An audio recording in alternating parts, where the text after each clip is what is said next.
Good evening, all of you. Today we will discuss about the lesson force and pressure. What is a force?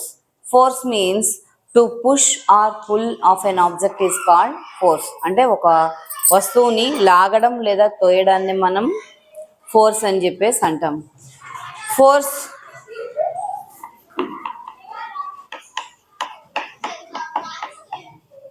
to push or pull. Is all the forces are same? In our day-to-day life, we will observe different kinds of forces. మన రోజువారీ జీవితాన్ని గమనించినట్లయితే different ఫోర్సెస్ని మనం గమనిస్తూ ఉంటాం. Force is it necessary of force అనేది మనకు అవసరమా?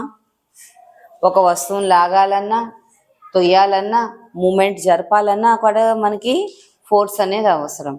ఫోర్స్ యొక్క ఎస్ఐ యూనిట్ ఏంటంటే న్యూటన్. ఫోర్స్ యొక్క SI unit is newton and CGS unit is dyne.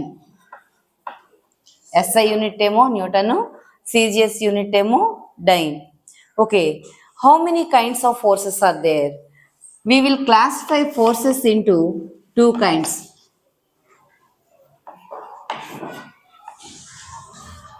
Those are contact force and non-contact force. In the name it is there, దాని పేరులోనే ఉంది contact force and non contact force. Non contact ఫోర్స్కే field force అని, force at a distance అని కూడా మనం చెప్పుకోవడం జరుగుతుంది. What is a contact force? The force exerted by a body by having physical contact. Force exerted by a body by having physical contact is called contact force. అంటే ఏంటి? రెండు వస్తువులు ఒకదాన్ని ఒకటి తాకుతూ ఉన్నప్పుడు భౌతిక స్పర్శ వల్ల ఒకదాని వల్ల మరొక దాని మీద బలం ప్రయోగించబడినట్లయితే అటువంటి ఫోర్స్ను మనం ఏమంటాము అంటే కాంటాక్ట్ ఫోర్స్ అంటాం. Force exerted by a body by having physical contact is called contact force. We will study 4 kinds of contact forces in this lesson. One is muscular force, muscular or muscular, నౌన్ ఎలాగైనా పలకచ్చు. Muscular force, frictional force,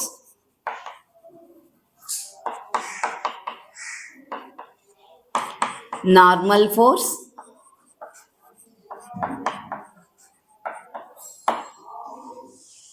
and tension force.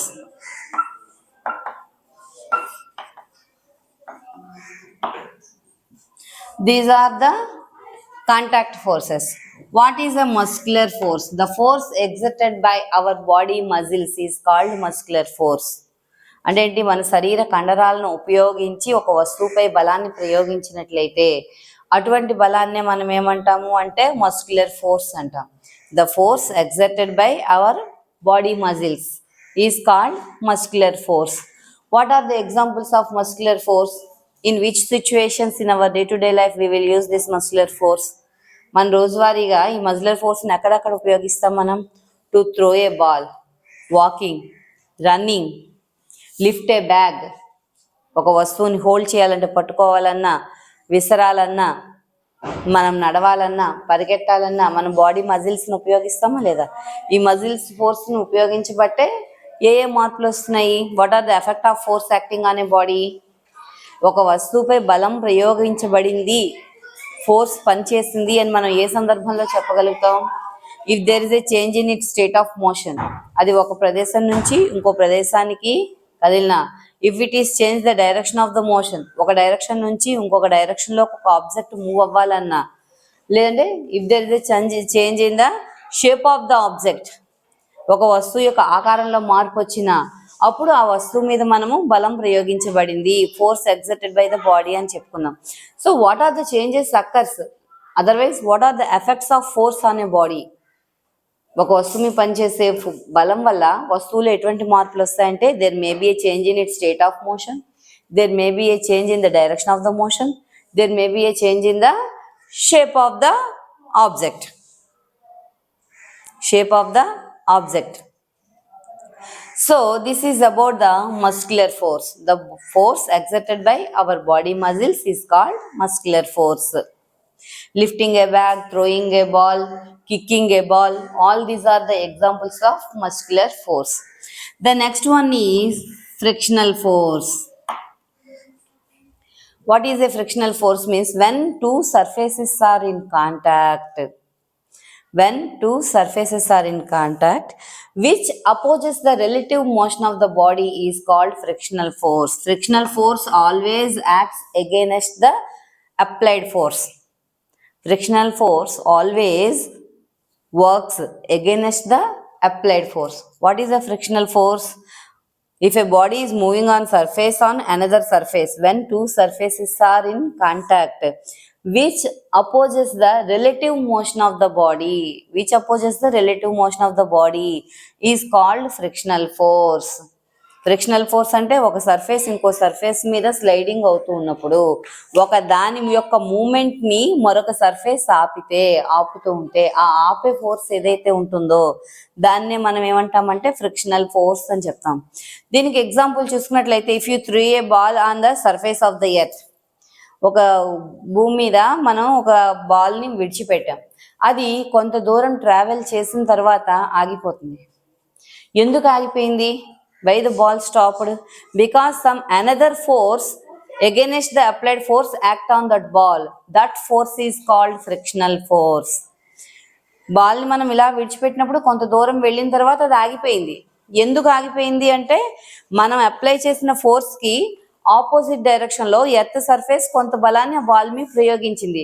So the velocity of the ball gradually decreases and then it stops.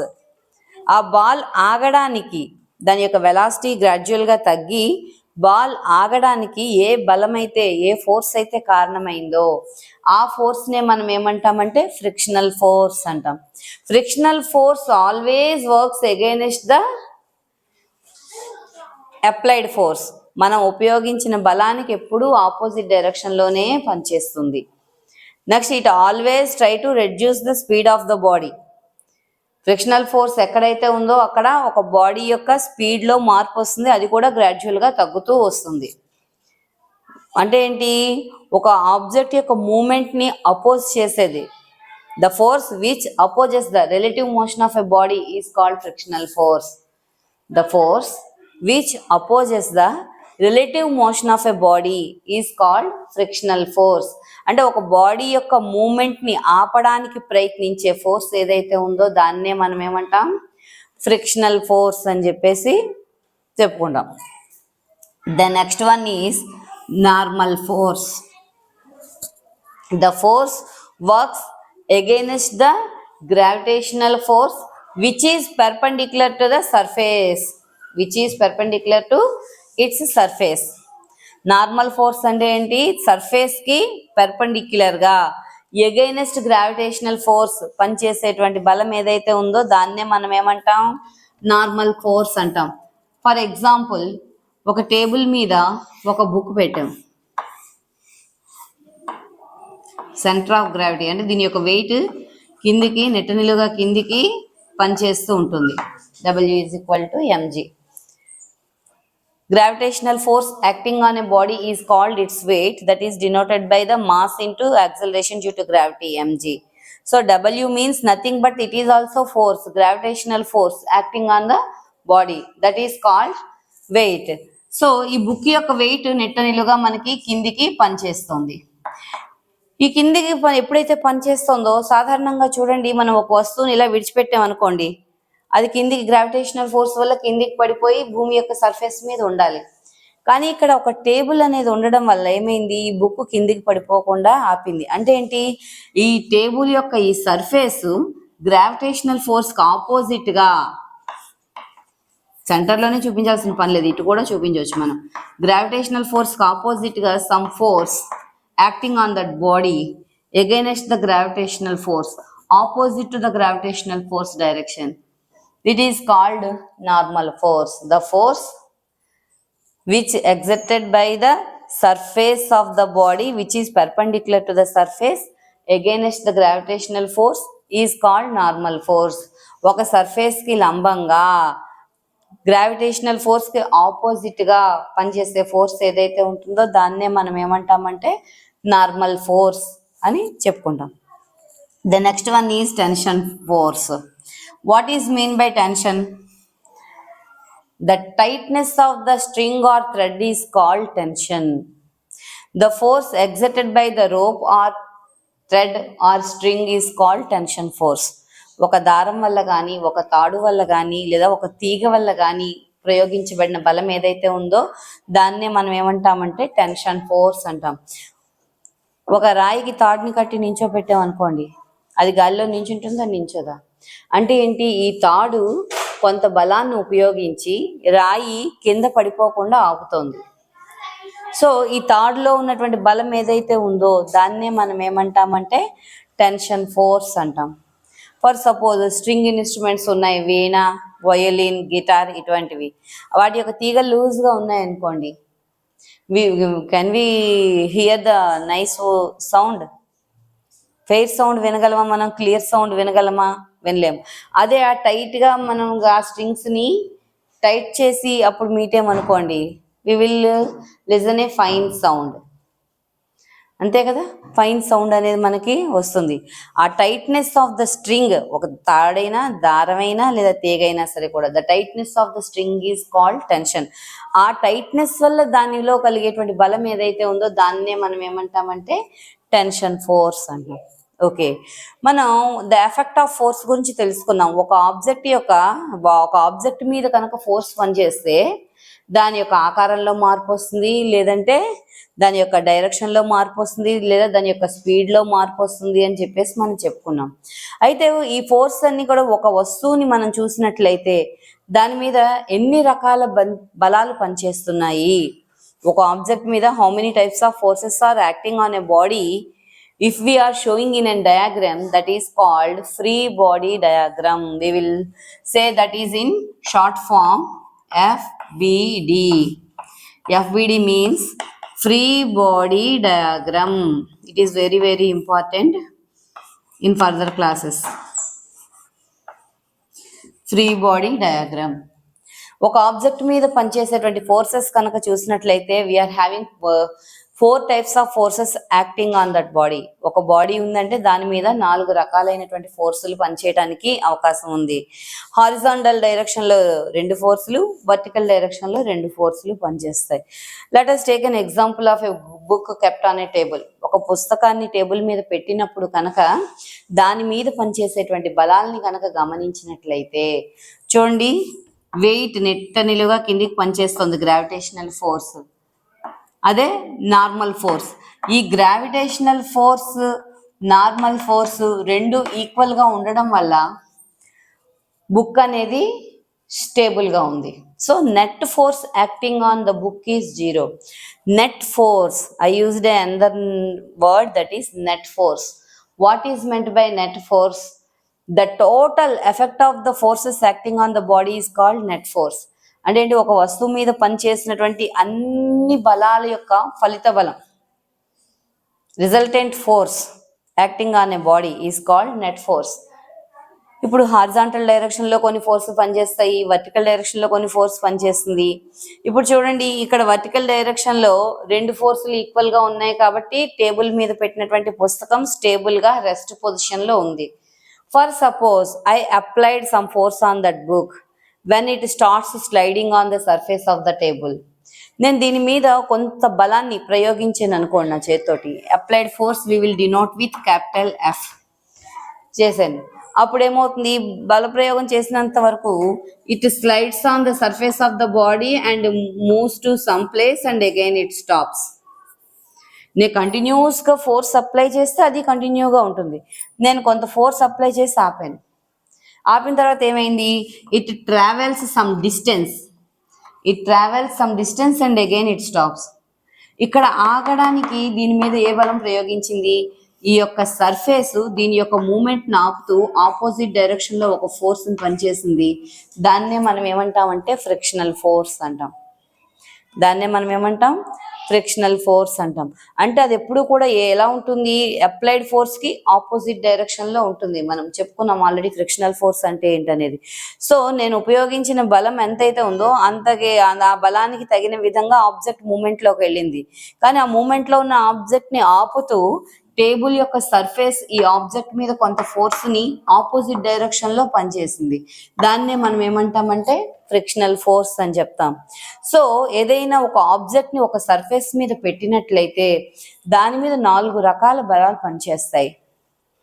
Normal force నిట్టనిలువుగా పైకి, gravitational force నిట్టనిలువుగా కిందికి, అదేవిధంగా applied force opposite direction లో frictional force. ఈ 4 యొక్క మొత్తం యొక్క ఫలితం ఏదైతే ఉంటుందో దాన్నే మనం ఏమంటామంటే నెట్ ఫోర్స్ అంటాం.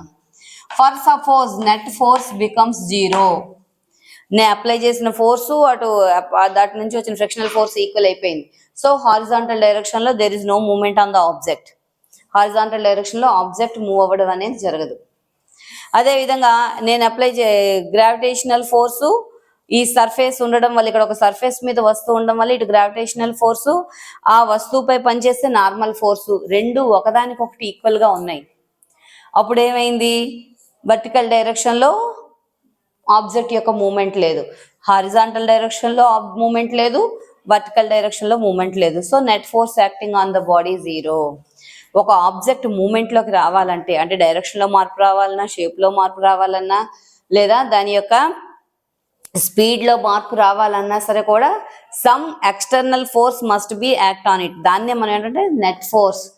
If net force is 0, the object is in rest position.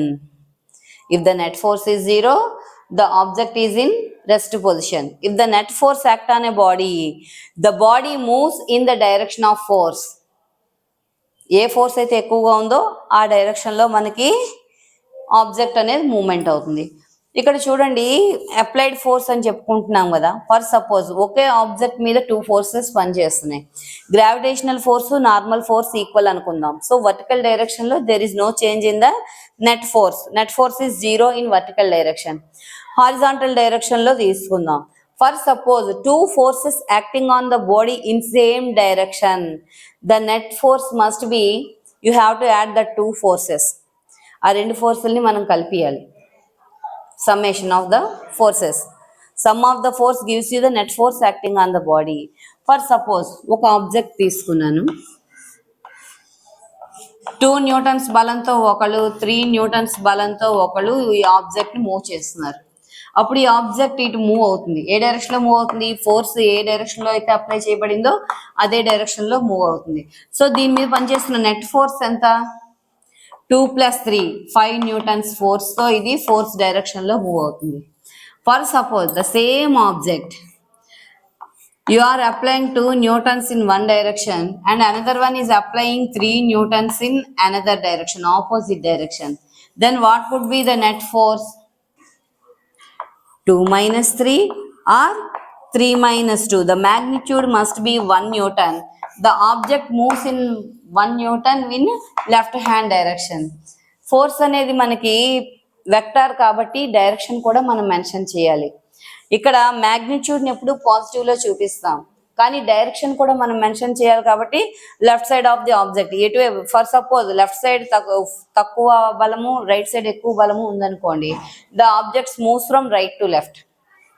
అదే లెఫ్ట్ సైడ్ ఎక్కువ బలము, right side, for suppose here it is 5 newtons, there it is 3 newtons, then object moves in right direction with 2 newtons. అంతేగాని 3 Newton's ఇక్కడేమో 5 Newton's ఉంది కాబట్టి 5 Newton's తోని object move అవుతుందని చెప్పడానికి వీలేదు.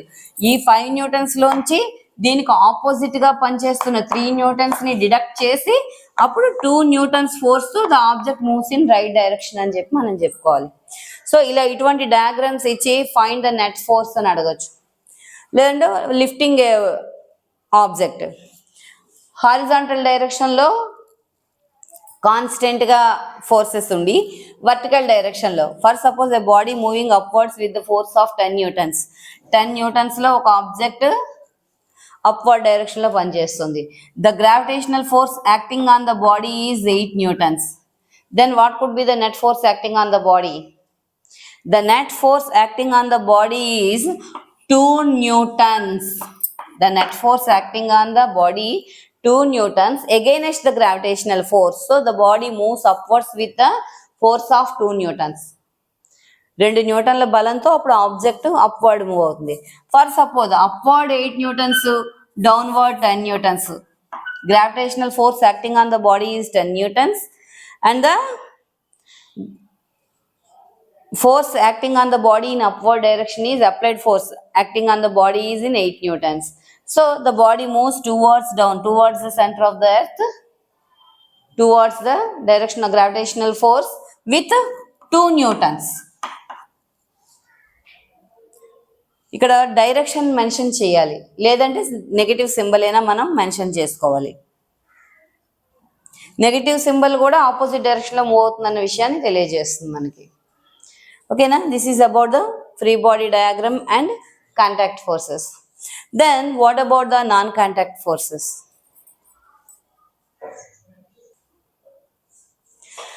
Now we will discuss about the non-contact force.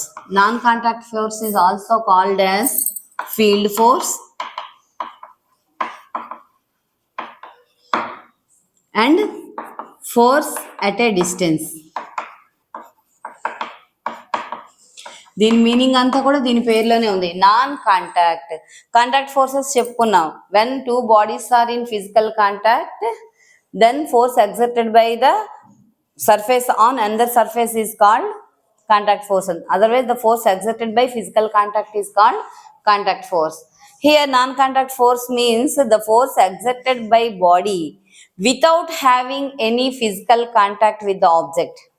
The force exerted by the body without having any physical contact with the body is called non-contact force. అంటే for suppose if you bring a iron nail near to the magnet, what happens? Iron nail was attracted by the magnet. దాన్ని డైరెక్ట్గా మనం touch చేయాల్సిన అవసరం లేదు. ఒక iron Nile కనుక మ్యాగ్నెట్కి దగ్గరగా తీసుకొస్తే ఆటోమేటిక్గా ఈ magnet pulls towards the poles. మీరు జాగ్రత్తగా గమనించినట్లయితే మ్యాగ్నెట్ యొక్క పోల్స్ దగ్గర మ్యాగ్నెటిక్ ప్రాపర్టీ ఎక్కువగా ఉంటుంది, మిడిల్లో తక్కువగా ఉంటుంది. ఏదైనా ఒక మ్యాగ్నెటిక్ సబ్స్టెన్స్ కనుక మ్యాగ్నెట్కి దగ్గరలో పెట్టినట్లయితే ఈ మ్యాగ్నెట్ వాటిని తన వైపుగా ఆకర్షించడం జరుగుతుంది. Pulls, magnetic force is a pull. మనం పుల్ పుష్ అని చెప్పుకున్నట్లయితే కొన్నిటిని పుష్ చేస్తాము, కొన్నిటిని పుల్ చేస్తాము, కొన్ని సందర్భాల్లో రెండూ చేయడం జరుగుతుంది. ఓకేనా? So magnetic force is also a non contact force.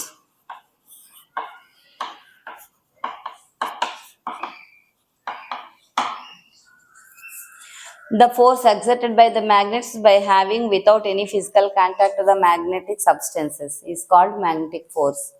ఒక మ్యాగ్నెటిక్ సబ్స్టెన్స్ని, అన్ని రకాల సబ్స్టెన్స్ని మ్యాగ్నెట్ అట్రాక్ట్ చేయదండి. ఓన్లీ మ్యాగ్నెటిక్ సబ్స్టెన్స్ని మాత్రమే అట్రాక్ట్ చేస్తుంది. అసలు మ్యాగ్నెటిక్ సబ్స్టెన్స్ అంటే ఏంటి? The substances which are attracted by the magnet. ఏవైతే మ్యాగ్నెట్కి అట్రాక్ట్ అవుతాయో వాటినే మనం ఏమంటాము అంటే మ్యాగ్నెటిక్ సబ్స్టెన్స్ అంటాం. ఉదాహరణకి బోల్టు, ఐరన్, బ్లేడు, నెయిలు, అల్పిన్, ఇలాంటివన్నీ కూడాను. యాక్చువల్గా ఏంటంటే మెయిన్ ఫెర్రస్, నికెలు, కోబాల్ట్, వీటితో తయారు చేయబడినటువంటి ఏ ఆబ్జెక్ట్స్ అయినా సరే కూడా మనకి మ్యాగ్నెట్స్ చేత అట్రాక్ట్ అవుతాయి. So this is about the magnetic force. The force exerted by the magnet without having any physical contact with magnetic substance is called magnetic force. In the same manner, ఇదే విధంగా మీరు ఏదైనా ఒక వస్తువును చూడండి, పైనుంచి స్వేచ్ఛగా వదిలేయండి. Always it goes and touches the surface of the earth.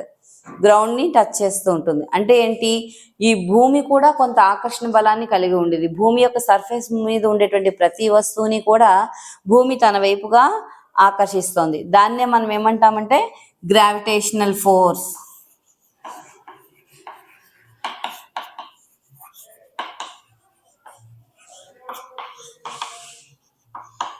దాన్నే మనం ఏమంటాం గ్రావిటేషనల్ ఫోర్స్.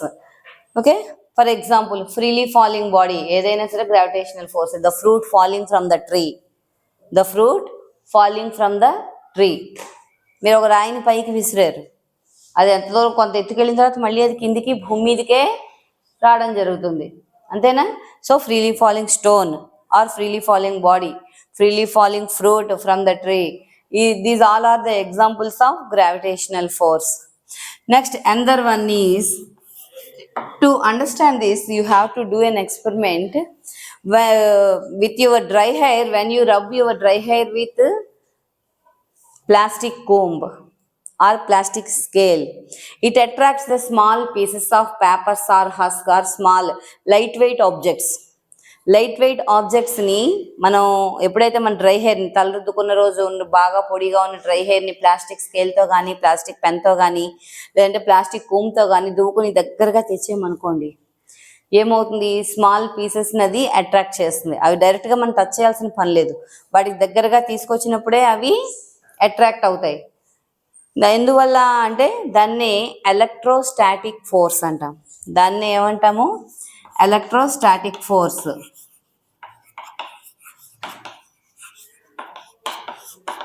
ఎప్పుడైతే మనం రబ్ చేయడం జరిగిందో అక్కడ ఏమవుతుంది, ఫ్రిక్షన్ జనరేట్ అయ్యి ఫ్రిక్షన్ వల్ల కొన్ని ఎలక్ట్రాన్స్ మూవ్మెంట్ అనేది జరగడం వల్ల అక్కడ చార్జ్డ్ పార్టికల్స్ జనరేట్ అయ్యి మనకి ఇక్కడ ఎలక్ట్రోస్టాటిక్ ఫోర్స్ అనేది ఏర్పడుతుంది. డెఫినిషన్ పరంగా చెప్పుకోవాలంటే the force exerted by a charged body on another charged or uncharged body is called electrostatic force. ఒక చార్జ్డ్ బాడీ అన్చార్జ్డ్ బాడీ మీద కానీ చార్జ్డ్ బాడీ మీద కానీ చూపేటువంటి అట్రాక్షన్ పవర్ ఏదైతే ఉంటుందో దాన్నే మనం ఏమంటామంటే ఎలక్ట్రోస్టాటిక్ ఫోర్స్ అని చెప్పేసి చెప్పుకుంటాం. A charged body exerts force on another charged or uncharged body is called electrostatic force. This is all about the type force and types of forces and their examples. Now we will discuss about the pressure.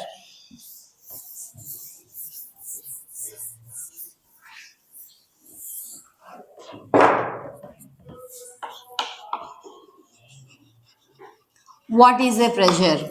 Force exerted by unit area is called pressure. Force exerted by a unit area is called pressure. Pressure P is equal to F by A. F means force exerted by a unit area. Unit area means it may be 1 centimeter square or 1 meter square, whatever it may be. The required unit you can take. మనకు ఎంత అయితే అవసరం అవుతుందో అంత యూనిట్లో మనం తీసుకోవచ్చు. Unit area అంటున్నా అంటే 1 సెంటీమీటర్ స్క్వేర్ అవ్వచ్చు. ఏరియా కాబట్టి దాని యొక్క యూనిట్స్ స్క్వేర్లో ఉంటాయి. Square centimetre, square metre, square kilometre, ఈ రకంగా ఉంటాయి ఏరియా కాబట్టి. ఓకేనా? F by a standard unit కనుక మనం తీసుకున్నట్లయితే ఎప్పుడు ఎంకేఎస్ లేదా ఎస్ఐ సిస్టంలోనే చెప్పుకోవాలి. దానికి ఏంటి యూనిట్స్? Metre square. ఏరియాకి యూనిట్స్ ఏంటి? Metre square. ఫోర్స్కి సూత్రం ప్రెజర్కి సూత్రం ఏంటి అంటే force by area. For example, I'm applying force on this surface. ఈ బోర్డు మీద కొంత సర్ఫేస్ మీద నేను ఫోర్స్ అప్లై చేశాను. Force applied on how much area applied force? This is called pressure acting on the board. ఇదేమవుతుంది? Pressure acting on the board. ఇక్కడ చూడండి, ఇంత ఏరియా మీద నేను ఫోర్స్ని అప్లై చేయడం జరిగింది. ఇదేమవుతుంది? ఈ బోర్డు మీద ప్రెజర్ని కలిగిస్తుంది. So pressure P is equal to force by area. So what are the SI units of pressure or standard unit of pressure? Force ki SI unit enti? Newton. By area ki standard unit enti? Meter square. So pressure yokka units ఏంటంటే Newton per meter square. Newton per meter square. దీన్నే మనం pressure యొక్క units ని atmosphere లో కూడా తెలుపుతాం. ATM అని సూచిస్తాము, small ATM అని.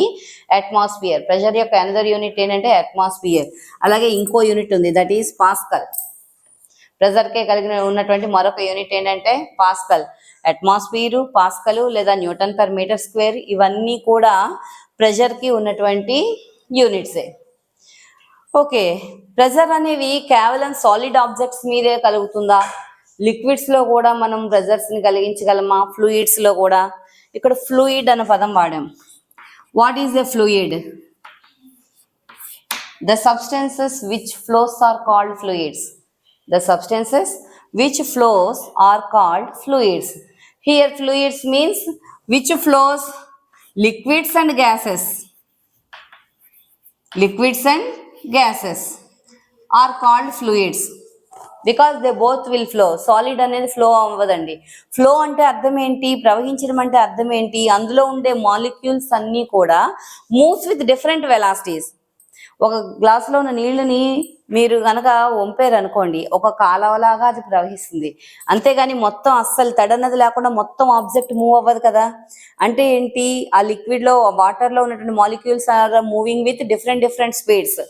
కొన్ని వేగంగా వెళ్ళినా ముందుగా ప్రవహించేస్తాయి, నెమ్మదిగా ఉన్నవి అక్కడే ఉంటాయి. అది మొత్తం చారులాగా ఒక మార్గంలాగా మనకు కనిపిస్తుందా లేదా? గ్యాసెస్ మన కంటికి కనిపించదు కానీ అవి కూడా ఫ్లో అవుతాయి.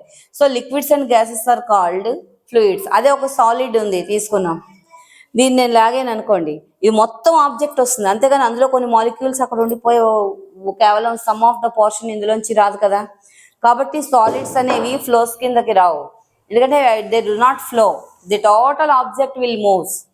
ఒక సాలిడ్లో తీసుకున్నట్లయితే మొత్తం ఆబ్జెక్ట్ మూవ్ అయిపోతుంది, అదే ఫ్లూయిడ్స్లో తీసుకున్నట్లయితే మొత్తం ఆబ్జెక్ట్ కాకుండా ఆ సబ్స్టెన్స్లో అన్ని కూడా డిఫరెంట్ వెలాసిటీస్తో మాలిక్యూల్స్ ఉండడం వల్ల అవి మొత్తం వేరు వెలాసిటీస్తో మాలిక్యూల్స్ మూవ్ అవుతాయి కాబట్టి అవి ఫ్లో అవుతాయి. Liquids and gases are called fluids. For next examples లిక్విడ్స్లో చూద్దాం. లిక్విడ్స్లో ప్రెషర్ ఎలాగా అప్లై అవుతుంది? లిక్విడ్స్లో ప్రెషర్ అప్లై అవుతుందా లేదా? మీరు ఒక గ్లాస్ తీసుకుని అందులో లెమన్ జ్యూసు షుగరు వేసి ఒక స్పూన్ పెట్టి కలపండి, కలిపి అలా స్టిర్ చేసేసి ఆపేయండి. మీరు జాగ్రత్తగా గమనిస్తే ఈ స్పూన్ కూడా గ్లాసులో వాటర్తో పాటు కొంత దూరం తిరిగి కొంతసేపటికి అది ఆగిపోతుంది. ఎందుకు ఆగిపోయింది స్పూను? దాని లోపల ఉన్నటువంటి లిక్విడ్ ఈ స్పూన్ మీద కొంత ప్రెషర్ అప్లై చేయడం వల్ల దాని యొక్క వెలాసిటీ గ్రాడ్యువల్గా స్లో అయ్యి స్పూన్ మూమెంట్లో మార్పు ఉండదు, స్పూన్ అనేది స్టేబుల్ రెస్ట్ పొజిషన్కి రావడం జరుగుతుంది. So fluids also exerts pressure. మరి గ్యాసెస్ ప్రెషర్ని ఎగ్జర్ట్ చేస్తాయి అన్నది ఎలా చెప్పగలం? కంటికి కనిపించవు కదా. మీలో చాలా మందికి సైకిల్ తొక్కే అలవాటు ఉంటుంది. చూడండి, ఫోర్స్ గాలి వీస్తున్న డైరెక్షన్లోనే మీరు సైకిల్ తొక్కారనుకోండి, తక్కువ బలంతో ఈజీగా స్పీడ్గా మీరు వెళ్ళిపోవచ్చు. అదే గాలికి ఆపోజిట్ డైరెక్షన్లో సైకిల్ తొక్కినప్పుడు you can feel the pressure exerted by the air. అప్పుడు గాలి మన మొహం తంతూ ఉంటే మన యొక్క స్పీడ్ అనేది తగ్గుతూ ఉంటుంది, మనం ఎక్కువ బలాన్ని ఉపయోగించవలసి వస్తుంది.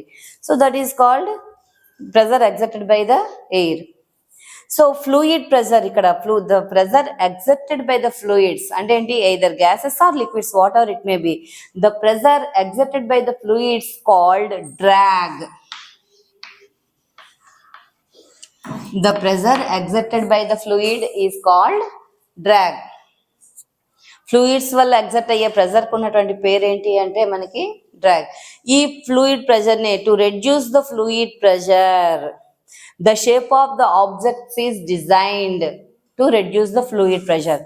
ఫర్ సపోజ్ నీటిలో ప్రయాణించే పడవలు, మోటార్లు, స్టీమర్లు ఇవన్నీ మీరు గమనించినట్లయితే వాటి యొక్క షేపు మ్యాక్సిమం చేప ఆకారంలో ఉండేటట్టు డిజైన్ చేయడం జరుగుతుంది. ముందు వెనుక సన్నగా ఉండి మధ్యలో వెడల్పుగా ఎక్కువ భాగం ఉండేటట్టు ఒక చేప ఆకారంలో ఫిష్ షేప్లో మనకి ఏర్పాటు చేయడం జరుగుతుంది. ఎందుకు? ఆ ఆకారం అనేది ఫ్లూయిడ్ ప్రెషర్ని రెడ్యూస్ చేస్తుంది అనమాట. ముందుగా ఉన్నప్పుడు తక్కువ ఏరియా ఉండడం వల్ల, ఎప్పుడైతే ఏరియా తగ్గిపోయిందో ప్రెషర్ ఎక్కువ అవుతుంది.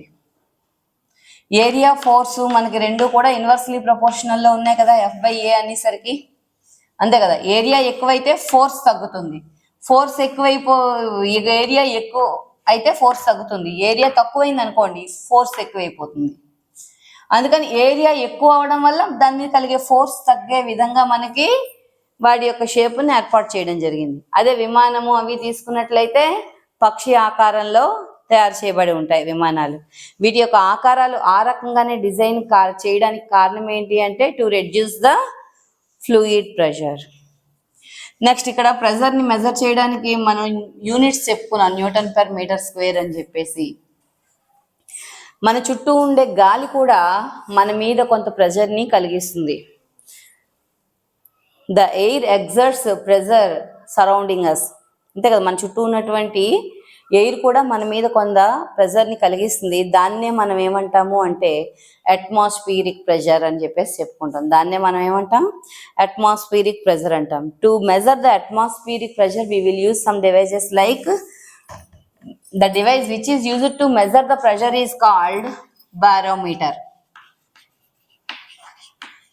The device which is used to measure the pressure is called barometer. Atmospheric ప్రెషర్ని అయితే మనం మెర్క్యూరీ బారోమీటర్, టార్సల్ అనేటువంటి శాస్త్రవేత్త రూపొందించారు మెర్క్యూరీ బారోమీటర్, అలాగే 14 barometer and aneroid barometer. 3 types of barometers అనేవి మనకు ఉన్నాయి ప్రెషర్ని మెజర్ చేయడానికి. Mercury barometer, 14 barometer and aneroid barometer. ఏ లిక్విడ్ లేకుండా పనిచేసేటువంటి బారోమీటర్ ఏంటి అంటే ఎనిరాయిడ్ బారోమీటర్. ఏ లిక్విడ్ లేకుండా పనిచేసేటువంటి బారోమీటర్ ఎనిరాయిడ్ బారోమీటర్. 14 బారోమీటర్ అనేది మూవబుల్ బారోమీటర్. ఒక ప్లేస్ నుంచి ఇంకో ప్లేస్కి మూవ్ అయ్యి ఆ ప్లేస్ యొక్క అట్మాస్ఫియరిక్ ప్రెషర్ని మెజర్ చేయడానికి ఉపయోగించేటువంటి బారోమీటర్ ఏంటి అంటే 14 బారోమీటర్.